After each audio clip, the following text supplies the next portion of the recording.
கர்த்தருக்கு சோத்திரம். இன்று கர்த்தர் நம்மோடு பேச விரும்புகிற வார்த்தை, ஜெபித்தால் கேப்ரியல் தூதன் இறங்கி வருவார். ஆமீன். கர்த்தர் உங்களுக்கு எனக்கும் பணிவிடை தேவ தூதன் வச்சிருக்காங்க. நம்ம ஜெபிக்கும் போது அவர்கள் நமக்கு என்று கர்த்தர் வந்து ஆசீர்வாதத்தை கொண்டு வருவாங்க. தானியல் ஜெபம் நம்ம எனக்கு தெரிஞ்ச என்னன்னா, 3 வேளையும் படங்களை திறந்த இஸ்ரவேல் நேராக என்ன பண்ண மட்டும் தெரியும். ஆனா தானியோட விசேஷ ஜெபம் ஒன்று இருக்கு. என்னன்னா, தன்னைத்தானே தாழ்த்தி ஜெபம் பண்ணாரு. எப்படின்னா, நாங்கள் எங்களுடைய நீதிகளை அல்ல, உம்முடைய மிகுந்த இரக்கங்களையே நம்பி எங்கள் விண்ணப்பங்களை உமக்கு முன்பாக செலுத்துகிறோம்.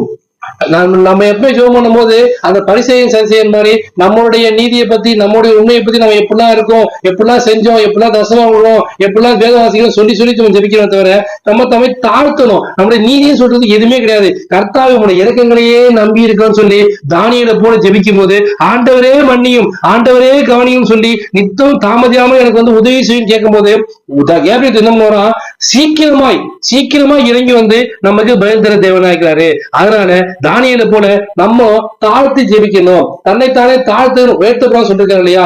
தாழ்மையுள்ள கர்த்தர் கிருபை அளிக்கிறார். கர்த்தர் சமூகத்து கர்த்தாவே நீர் நல்லவர், நீர் பரிசுத்த சொல்லி கர்த்தர் நாமத்தை பிரஸ்தாபப்படுத்தி அவரோட நாமத்தை முன்னாடி வச்சு அவர் நாமத்தை பிரஸ்தாபம் ஜெபிக்கும் போது, அவர் இறக்கங்களை நம்பி நம்ம ஜெபிக்கும் போது உங்களுக்காக எனக்காகவும் தேவதூதர் இறங்கி வருவாங்க.